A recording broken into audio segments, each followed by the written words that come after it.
So I know you and I could talk forever, but I thought we would try a little bit of a lightning round. Uh-oh. So short, kind of burst answers, and if you think about talking to someone and just helping them like think through like what are the top three things that a security team could kind of do to put their data to work now. Like if you were giving advice, what are the kind of top three things you would focus people on?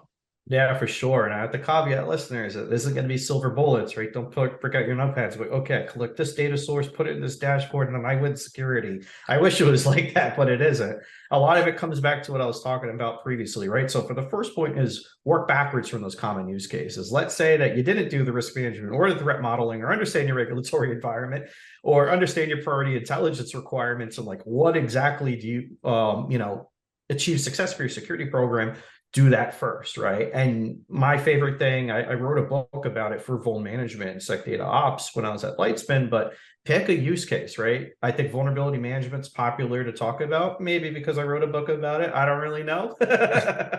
But, be it that, or maybe prioritizing on top of your CSPM or your CNAP or your tool of choice, or maybe you have identity governance and entitlement management, things to work through. Whatever it is, work back from what makes that security program work or makes that security capability work. And then ask yourself, like, do I even have the data to accomplish this use case? Can I actually build intelligence from here? Or do I just have too much data and it's getting in the way of my analysts? Maybe they're investigating phishing attempts or insider risk or vendor risk, right? Externally facing, or maybe you have a red team and they're doing like kind of like target selection.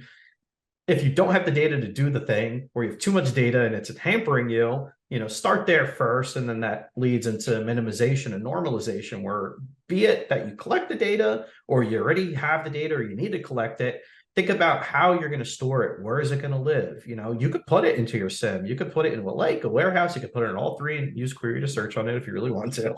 But it comes down to, minimizing down to what you want. And I just don't mean minimum necessary or least usage from like a HIPAA privacy rule, HIPAA security rule, or like an overall privacy perspective, though those people in your company would be very happy. And maybe that's the thing you're trying to Yeah. support, but collect exactly what you need at the right time, in the right place, in the right format, right? And then, if you already have the data, you come in it from a different angle. It's like, do my current use cases force me across 5 different consoles where I'm hopping from here to here to here to here? I'm pulling out that dusty book of freaking queries that I wrote down somewhere, that dusty thing of Kusto or Kafka, or not Kafka. Well, maybe it's Kafka if you're for some reason doing like in stream event processing for incident response. I hope you're not.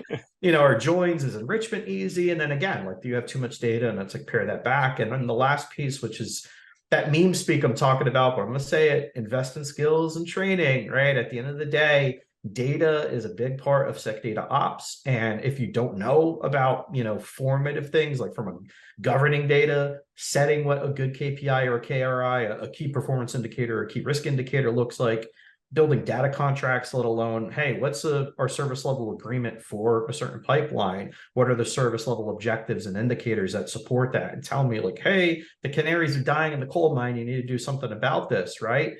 How much data do you collect now? How do you account for its cost? How do you account for future forecasting? Maybe you want to build this super crazy AI blockchain freaking product that does cyber risk quantification for hundreds of scenarios across time and space. Sweet, happy meal for you. In fact, take the whole McDonald's franchise if you could figure that out, because you'll be rolling in dough. But, baby steps, how do you actually get there and pay for the freaking thing, because it's going to be expensive? So those are the three things. And Yeah. if you really do that well, just overall refinement, right? And those three things, you do them in continuum, you do them forever, right? You're never done collecting Yeah. data. You're never done minimizing. You're never done making things work better, but you can't make something work Yeah. better if you don't work at it to begin with.